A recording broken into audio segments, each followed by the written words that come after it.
This is something that I stitched during my training. Came about because my first episode of depression was postnatal depression, and I at some point saw this little piece in the newspaper, and I was just quite struck by the way that it was reported. I felt it was quite sensationalist in a very reductive way, and then there was a whole reality behind that which wasn't in the newspaper. The thing it gave me was time to reflect and time to process a little bit the experience that I'd had with what I was learning on the training. It's quite a slow medium, and it's very focused. And I do remember feeling something particular, I don't quite know what, some intensity of feeling when I was stitching the word depression. And I wonder whether I was actually making it as well in order to try and provoke some kind of conversation about my experience and the way that I wanted to integrate that into the profession I was training for. It didn't feel like a conversation that was very easy to have. I think I felt that my experiences were in a way a kind of resource that was untapped, that I had experience of very sort of concrete experiences of seeing a psychiatrist, waiting in the waiting room to see the mental health team, trying to decide whether to go on medication when people were saying no, don't go on medication.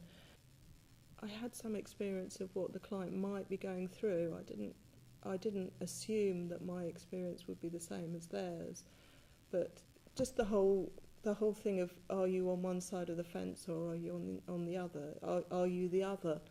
And it's very easy to, when you get a referral and you read about somebody been reduced to a few lines of diagnosis and they don't seem like a human being, they can come across as the other. And when you've been the other yourself, you just have a different experience and a different openness perhaps. So this is me sewing patchwork. I think it really works on a sensory level for me. It's not cerebral. I think I used to worry about, was my art practice real art?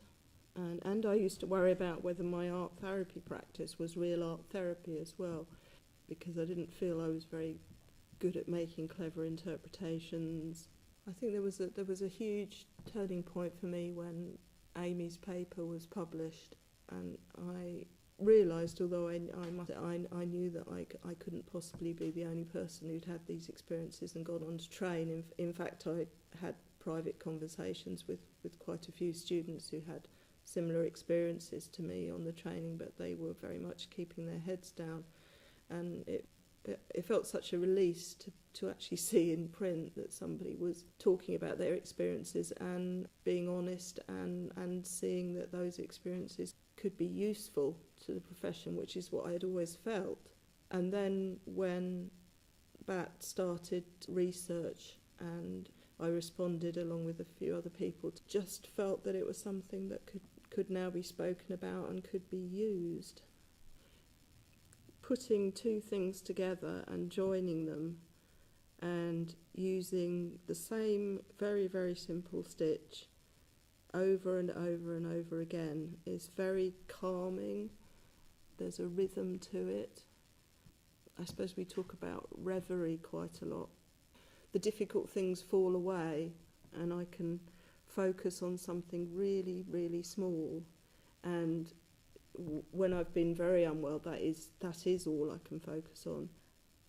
And it's about making connections, literally connecting the pieces of fabric together, and about making connections in my mind, because when I'm unwell, I can't connect with anything or anyone, and that's very frightening and very isolating. And so I'm actually being me, and it's good enough. I'm good enough to be me, and patchwork is a good enough thing to have as my art practice. And again, thinking about the people that I work with, mainly women with learning disabilities, the big issue is always, am I good enough? Am I good enough for society?